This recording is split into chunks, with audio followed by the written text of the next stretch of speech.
Bismillahirrahmanirrahim. Assalamualaikum warahmatullahi wabarakatuh. Alhamdulillah. Salatu wassalamu ala Rasulillah Sayyidina Muhammad ibni Abdullah wa ala alihi wa sahbihi wa mawala. Rabbi syrah li sadri wa yassir li amri wahlul 'uqdatam min lisani yafqahu qawli. Allahumma yassir wa la tu'assir. Rabbi ya Allah, Rabbi tammimul khair wa ba'du. Alhamdulillah, puji syukur kepada Allah Subhanahu wa taala. Kita memasuki hari yang ke-8 daripada ibadah puasa di bulan suci Ramadan, yaitu di hari Jumat Al-Mubarak. Jumat kedua daripada minggu kita berada di bulan suci Ramadan. Salawat dan salam kepada junjungan kita baginda Rasulullah sallallahu alaihi wasallam. Mudah-mudahan dapatlah kita menggembirakan hati baginda Rasulullah sallallahu alaihi wasallam sehingga baginda merasa seronok, bahagia melihat umatnya melaksanakan apa-apa yang diperintahkan sekuat tenaga untuk dilakukan, terutamanya hak-hak bulan Ramadan Al-Mubarak. Kita akan bicarakan tentang tabah menanggung kepayahan dan kesusahan di dalam menuntut ilmu dan kitab Martabat Ilmu dan Ulama, muka surat 119. Kalau kita bicara masalah adab berarti kita bicara satu ilmu pengetahuan, tariqah atau jalan untuk kita mendapatkan ilmu yang berkah. Maka kita bicara satu bahagian daripada yang disebut dengan ilmu tasawuf. Kalau kita bicara ilmu tasawuf, berarti kita bicara ilmu akhlak secara keseluruhannya. Akhlak kita kepada Allah, akhlak kita kepada Rasulullah, akhlak kita kepada syariat, kepada kewajiban-kewajiban yang dibebankan kepada kita, akhlak kepada ibu bapa, kaum muslimin dan muslimat. Maka di sini perlu kita garis bawahi satu kenyataan supaya kita tidak tertipu, kalau dengan bahasa kasarnya tertipu, ataupun salah pengertian berkaitan dengan ilmu tasawuf. Tidak salah memahami istilah sufi dan tasawuf. Seorang pemuka atau tokoh, bahkan gelar beliau adalah Sayyidut Ta'ifah. Sayyidut Ta'ifah yang berarti penghulu kepada ahli tasawuf. Siapa beliau? Yaitu Imam Junaid Al-Baghdadi. Perkataan beliau ini dinukil oleh Imam Asy-Sya'rani di dalam kitab Tanbihul Muqtarin, yaitu peringatan kepada orang-orang yang tertipu. Ada satu tajuk ini tajuk yang pertama dalam perbahasan kitab Tanbihul Muqtarin, bahwa setengah daripada min akhlaqis salafus salih radhiyallahu taala anhum, bahwa akhlak mereka salafus salih itu adalah mulazamatul kitab was sunnah, yaitu mereka melazimi kitab dan sunnah, berpegang teguh dengan kitab dan sunnah. Kaluzumil zilli lisyahsi, seperti kuatnya mereka berpegang dengan sunnah seperti seseorang yang tidak dipisahi oleh bayangannya. Kalau kita ada cahaya matahari, mesti kita akan ada bayangan. Kalau matahari pada depan kita, maka bayangan kita ke belakang. Kalau matahari belakang kita, maka bayangan kita akan ke depan. Seperti itulah kuatnya para ulama salafus saleh, termasuk di situ adalah ahli tasawuf atau ahli sufi dengan kitab dan sunnah. Jadi tidak benar dan tidak betul statement kenyataan orang yang mengatakan bahwa ilmu tasawuf itu adalah ilmu yang berasal daripada luar Islam. Kata Imam Syarani mengutip perkataan Imam Junaid al-Baghdadi, Sayyidut Taifah Imam Abdul Qasim al-Junaid radhiyallahu ta'ala. Beliau berkata, Imam Junaid, kitabuna hadza yakni Al-Quran. Kitab kita ini yakni Al-Quran. Sayyidul kutubi wa ajma'uha. Beliau ahli sufi, tokoh utama, penghulu ahli tasawuf. Beliau mengatakan kitab kita ini yaitu Al-Quran itu adalah penghulu kitab. Bukan Sayyidul kitab, Sayyidul kutub. Penghulu segala kitab-kitab wa ajma'uha, dan yang paling menghimpunkan isi dan maksud daripada kitab-kitab suci sebelumnya terhimpun di dalam Al-Quran. Wa syari'atuna audahu syara'i. Syariat kita adalah syariat yang paling jelas, wa adaqquha, dan yang paling detail, dalam, mendalam syariat Islam. Wa tariqatuna yakni tariqat ahli tasawuf, dan tariqah kami yaitu jalan yang kami tempuh yaitu sebagai sufi adalah jalan musyayyadatun bil kitabi was sunnah, jalan yang diikat, yang berpandukan, tidak akan terlepas daripada kitab dan sunnah Nabi SAW. Paman lam yaqra'il Quran, siapa yang tidak baca Quran. Baca Quran artinya pahami isi Al-Quran. Untuk memahami isi Al-Quran tak mungkin kita akan dapat memahami sepenuhnya isi, maksud dan murad daripada Al-Quran hanya dengan membaca terjemahan Al-Quran. Kita kena baca kutubut tafsir para ulama. Ada rahasia huruf, ada rahasia kalimat per kalimat.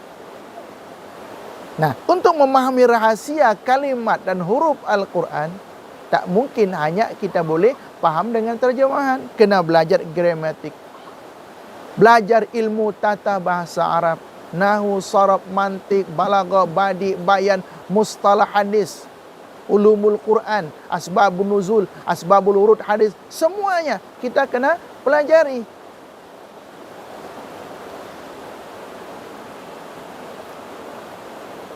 Wa yafhamu ma'anihima, dan siapa yang tidak baca Quran, tidak menghafal sunnah dan tidak memahami makna keduanya, la yasir iqtida'u bihi, tak boleh dijadikan ikutan. Ini kata Imam Junaid al-Baghdadi. Wa kana radhiyallahu ta'ala anhu, kata Imam Asy-Sya'rani. Dan juga Imam Junaid al-Baghdadi mengatakan, ma nazala minas sama'i ilmun, tidak turun daripada langit itu satu ilmu, wa ja'al haqqa ta'ala li ghayri nabiyyin ilaihi sabila, dan Allah memberikan ilmu itu kepada selain Nabi. Artinya Nabi diberikan wahyu, ilmu jelas-jelas. Nah sekarang ada ilmu diturunkan oleh Allah, tidak ada satu ilmu yang diturunkan oleh Allah daripada langit kepada selain para Nabi. Melainkan kata beliau, illa wa ja'ala lipihi hazzan wa nasiba, melainkan Allah menjadikan aku, yaitu Imam Junaid al-Baghdadi, pada ilmu tersebut itu ada bahagian. Artinya apa? Ada mustalah hadis, ada ilmu tafsir, ada ilmu gramatika, ada ilmu macam-macam. Asalkan istilahnya ilmu yang diturunkan oleh Allah, maka kata Imam Junaid al-Baghdadi, saya ada bahagian di dalamnya. Artinya ada beliau menguasainya. Ni kata Imam Junaid al-Baghdadi. Maka jangan dikatakan bahawa tasawuf itu adalah lebih kotor, lebih buruk daripada air acak. Itu terlalu sadis. Wahai saudaraku yang beriman kepada Allah Subhanahu wa ta'ala, sekiranya kita tidak sependapat dengan para ulama tentang sufi dan tasawuf, eloklah kalau kita kaji dulu sirah mereka, supaya kita tidak menjadi musuh Allah dan Rasulnya. Kenapa? Sebab kita memusuhi orang-orang yang qarib dengan Allah, yang dekat dengan Allah, itu aulia Allah, yang sebenarnya mereka itu menguasai kitab Al-Quran dan sunnah Nabi. Dan juga perkataan daripada Sina Imam Junaid al-Baghdadi, berkata kepada murid-murid beliau, la ra'aitum rajulan qad tarabba'a fil hawa fala taqtadu bihi hatta tarau sun'ahu indal amri wan nahyi. Kalau kalian melihat seorang lelaki tarabba'a, bersila, boleh terbang, tarabba'a fil hawa, boleh duduk di atas awan, bukan duduk di atas bumbung rumah, tapi bersila terbang. Mungkin kalau kurang lebih macam kalau kita pernah tengok Aladin lah misalkan, duduk bersila macam ni, ya, terbang ke sana, terbang ke sini. Boleh duduk di atas awan. Jangan cepat-cepat mengikut. Jangan gelojoh untuk ikut. Ini wali, ini orang sakti, orang hebat. Jangan. Kata Imam Junaid, hatta tarau sun'ahu indal amri wan nahi, sehinggalah kamu melihat perbuatannya di sisi perintah dan larangan. Macam mana dia bermuamalah dengan perintah Allah dan larangan Allah. Tengok di situ. Kalau dia laksanakan perintah Allah, tak kurangkan apa yang diperintahkan oleh Allah, ikut. Tapi kalau melihat perbuatannya tak sesuai dengan syarak, yang sepatut dia buat sepatut ditinggalkan dia buat perkara-perkara yang tidak diperintahkan oleh syarak, yang dipersihkan oleh para ulama. Katalah contoh saja, mohon maaf, beribu maaf. Kalaulah kita ada mengambil pandangan pendapat para ulama yang mengatakan hukum rokok makruh, yang mengatakan hukum rokok makruh misalkan, terus kita pun kada setakat makruh je. Para ulama ahli tasawuf, ahli sufi, jangankan perkara makruh, perkara halal mereka mengurangkan. Apalagi perkara yang dibenci. Ini mereka. Kenapa mereka meninggalkan perkara halal? Takut, kata mereka, akan terjatuh ke dalam perkara yang dilarang oleh Allah. Ini mereka. Fa'in ra'aitumuhu mumtazilan li jami'il awamiri wal awamir ilahi mujtaniban li jami'il manahi fa'taqiduhu. Kalau kamu lihat mereka tadi itu yang terbang di awan dengan bersila aja, dia melompat ke awan, terbang macam burung. Kalau kamu melihat mereka itu mumtazilan, menjunjung semua perintah-perintah Allah, menjauhi segala larangan-larangan Allah, faqtaduhu, ikutilah mereka. Waqtadu bihi, ikut dan berpeganglah dengan mereka. Wa in ramaituhu yukhillu bil awamir. Maka kalau kamu melihat mereka itu masih lagi kurang dalam pengabdiannya kepada Allah, baik daripada amalan wajib ataupun sunnah. Sunnah adalah kurang, wajib pun kata tak payah solat. Solat kalian itu adalah kulit saja. Jadi macam mana solat yang isi itu? Ni na'udzubillah lah, kita tidak perlu perdebatkan. Tapi itulah contohnya. Kalau dia memang perkataan dia tinggi berkaitan dengan ilmu ma'rifat, ilmu tasawuf, tetapi di sisi perintah Allah dan larangan Allah, mereka menghormati, mereka mengambil kira, ikutlah, peganglah mereka. Kalau kamu lihat ternyata dia masih lagi terbabit dengan perkara-perkara syubhat, haram apalagi. Contoh saja. Seorang ahli sufi, ahli tasawuf, hukumnya, kalau setakat kita berludah misalnya ke sebelah kanan, hadis Nabi, tak boleh kita berudah ke depan ataupun ke sebelah kanan, kiri atau ke bawah. Kalau ternyata di sebelah kiri ada orang, takkan kita mudah ke sebelah kanan, kita meludah ke bawah kaki kita. Ini, dalam kitab ini pun disebutkan adab mereka ketika mereka bermuamalah dengan orang sakit yang tidak nampak. Imam Junaid bawa murid-murid beliau pergi tengok seorang yang masyhur, terkenal dengan kualiannya sampai ke tempat beliau. Maka beliau kata kepada murid-murid, ayo, jom kita pergi ke tempat fulan, wali agung, wali hebat. Maka murid dalam 20-30 orang pun ramai ikut dengan beliau. Setelah sampai di tempat tersebut, beliau tak terus pergi ke tempat yang disebutkan wali tersebut. Beliau tunggu daripada jauh, tengok daripada surau tempat dia beribadah, ribat daripada si wali itu beribadah. Lama tunggu tak keluar. Tengah ruku, sujud, solat, beribadah. Selama beberapa lama keluar si wali tersebut. Keluar daripada pintu, terus meludah ke hadapan.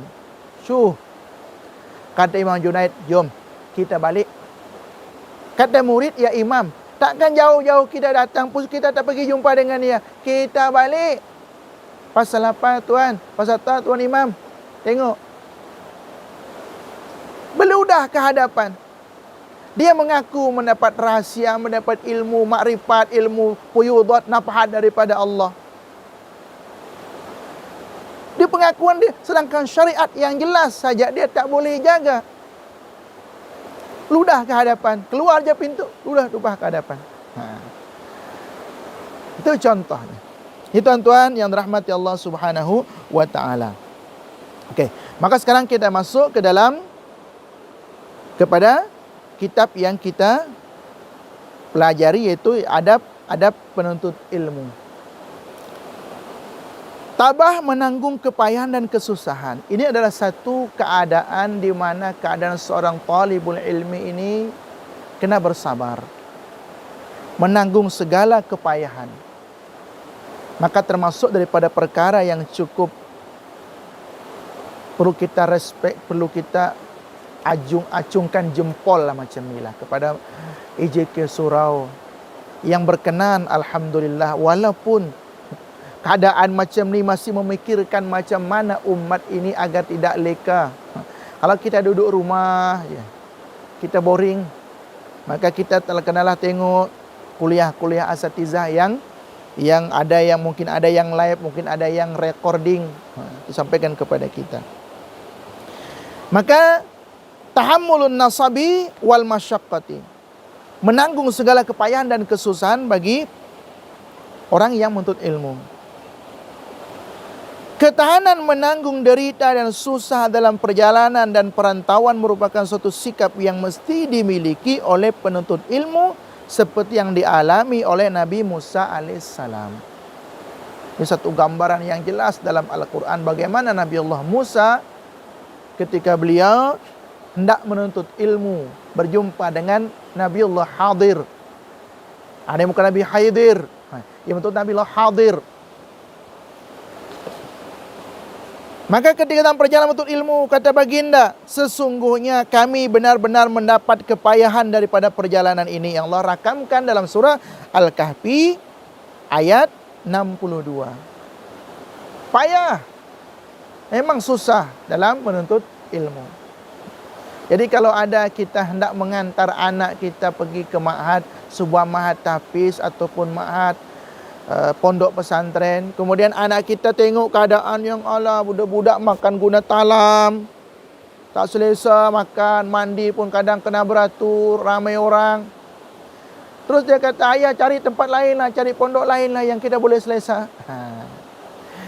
Padahal kaedah penuntut ilmu itu lah memang kena menanggung kepayahan tersebut. Tak lama mana. Al-Fakir, alhamdulillah Allah bagi kesempatan menuntut ilmu. Tak lama lah. Kalau dicampur dengan menuntut ilmu dia tak lama, dalam 10 tahun lah. Dalam 10 tahun. Tak dengar kalau asatizah kita berpuluh-puluh tahun. Menuntut ilmu di Banjarmasin, Indonesia 6 tahun. Kemudian sambung lagi di Jawa Barat 4 tahun. Tak lama, 10 tahun. Daripada tahun 2003. Tahun 2003, bukan, maaf. Tahun 1999 sampai 2005. Tahun 2005, kemudian sambung di Bogor 2005 sehinggalah 2009. Tiba-tiba sekarang dah 2019.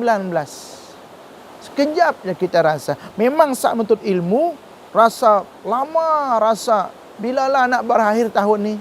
Sebab kita rasa penat. Itu adalah ujian daripada Allah untuk menguji kita. Tapi nanti setelah kita selesai baru kita rasakan. Kalaulah kita tidak menuntut ilmu, apa jadinya kita saat itu? Mungkin kita akan hidup sama seperti orang lain juga, tanpa ada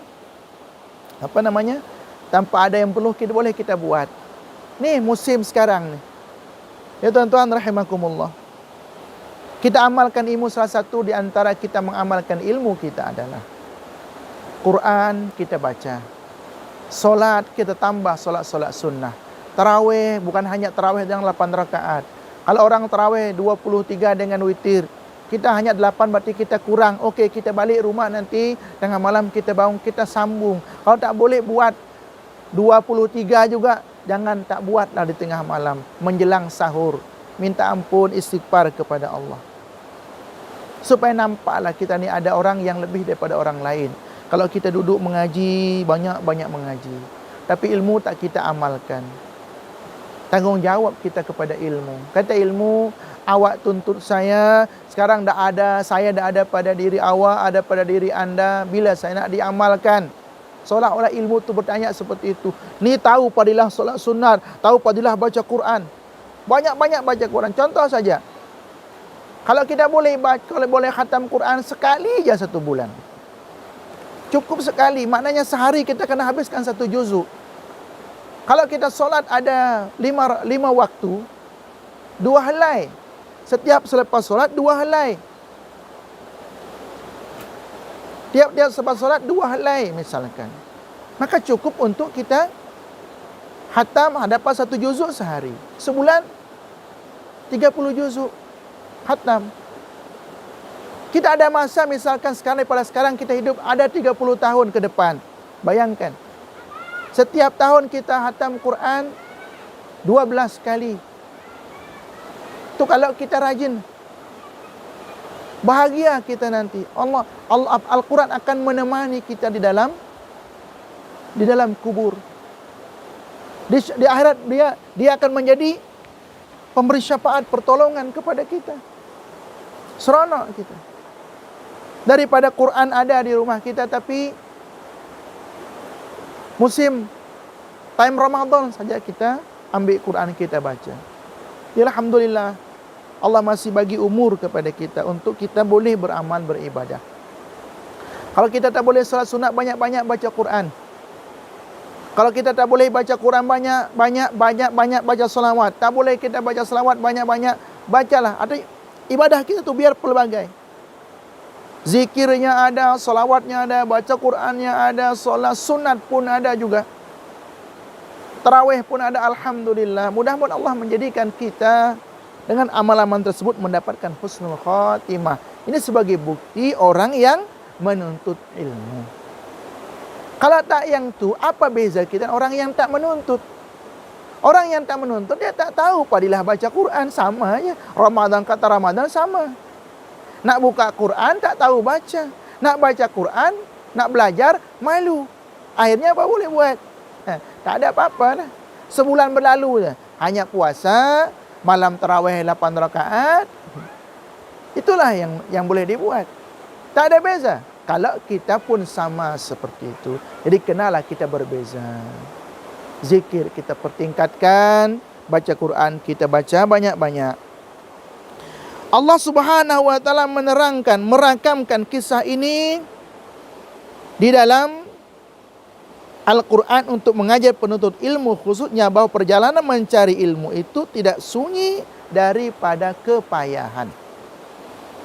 Hal ini kerana menuntut ilmu merupakan satu perkara besar. Menuntut ilmu adalah satu perkara besar, bukan perkara kecil. Malah menurut setengah ulama, ia lebih utama daripada berjuang. Begitu berperang. Sebagaimana disebutkan oleh Abu Hurairah radhiyallahu taala anhu, kata beliau, saya lebih suka mengulang satu bab ilmu daripada salat sepanjang malam. Itu dalam bab-bab awal dari kitab ini kita dah sebutkan. Lebih suka mengulang satu bab ilmu sesaat daripada salat sepanjang malam. Sekarang alhamdulillah banyak kemudahan untuk kita dapat memahami agama. Guru, asatiza, tuan guru, ramai untuk kita dapat mencedok ilmu daripadanya. Asal kita ada kemauan, insya-Allah Allah akan tolong kita. Ketentuan kadar pahala selalunya mengikut kepayahannya. Jadi kalau payah kita ilmu, maka pahala pun banyak. Orang yang sabar menghadapi semua rintangan ini pasti akan menemui kelazatan sejati yang mengatasi segala kelazatan dunia. Orang yang lazat menuntut ilmu, maka itu ada orang yang menuntut ilmu kerana terlalu panjang masa untuk ilmu sampai lupa kalau dia tak kahwin lagi, hidup seadanya, dia tak kisah. Kerana pandangan dia kepada dunia ini adalah sangat-sangat kecil. Ilmu itu teramat sangat besar.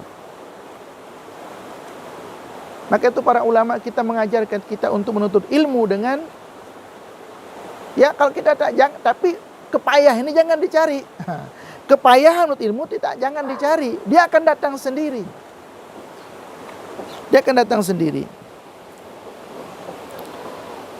Oleh sebab itu Muhammad bin Al-Hasan, murid kepada Imam Abu Hanifah, apabila berjaga malam dan dapat menyelesaikan pelbagai kemusykilan ilmu, beliau berkata, di manakah anak-anak raja akan mendapat kelazatan-kelazatan ini? Ini Muhammad bin Hasan, murid kanan daripada Imam Abu Hanifah. Beliaulah yang mewarisi keilmuan Imam Abu Hanifah selepas beliau meninggal dunia. Setelah Imam Abu Hanifah wafat, berjumpa dengan Imam Syafi'i. Selalu berdialog, bahkan dalam berdialog beliau, Imam Abu Muhammad bin Hasan dan Imam Syafi'i itu kadang-kadang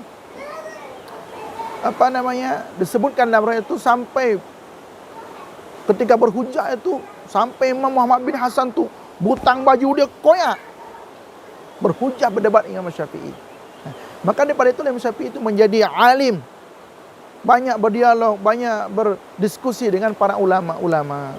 Walaupun dah alim tetap belajar. Beliau ada hafal kitab Muwatta, pergi mengaji dengan tok guru beliau Imam Malik rahimahullahu taala. Jadi tuan-tuan rahimakumullah, kepayahan, kepenatan untuk ilmu tak payah dicari. Kalau datang kita jangan menyerah. Ini cara para ulama kita. Jadi tuan-tuan rahimakumullah, sikit lagi. Oleh sebab itu penuntut ilmu tidak perlu sibuk dengan soal-soal lain selain soal ilmu, dan teruslah menyibukkan diri untuk memahami ilmu-ilmu agama. Kadang-kadang kita ikut musim PRU, kita pun sibuk komen tentang PRU, sibuk mengkritik, wal-iyazubillah.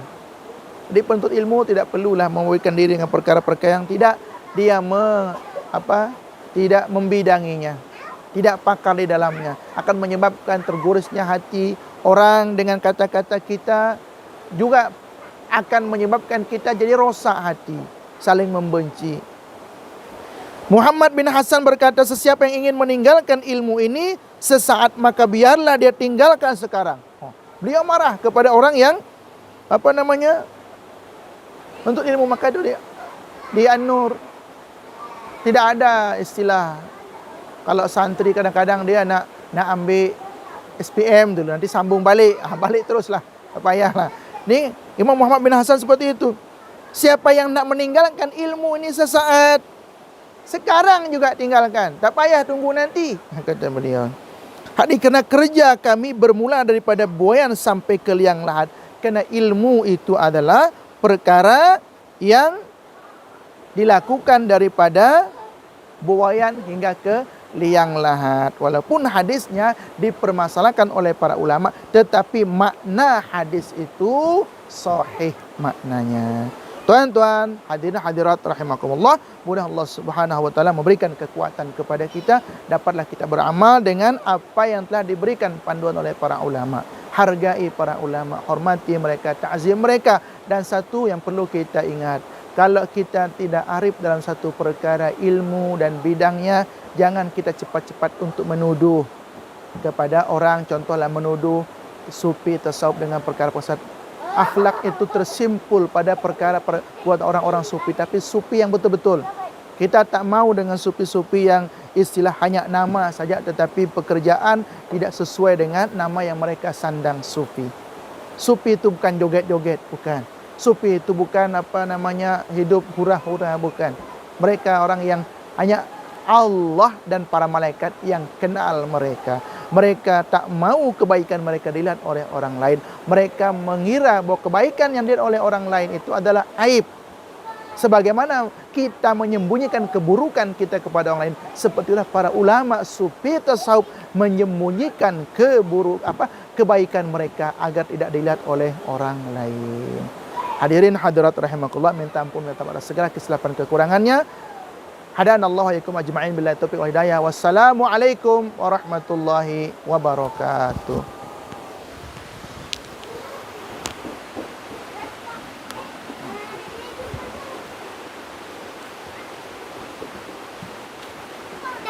Dah.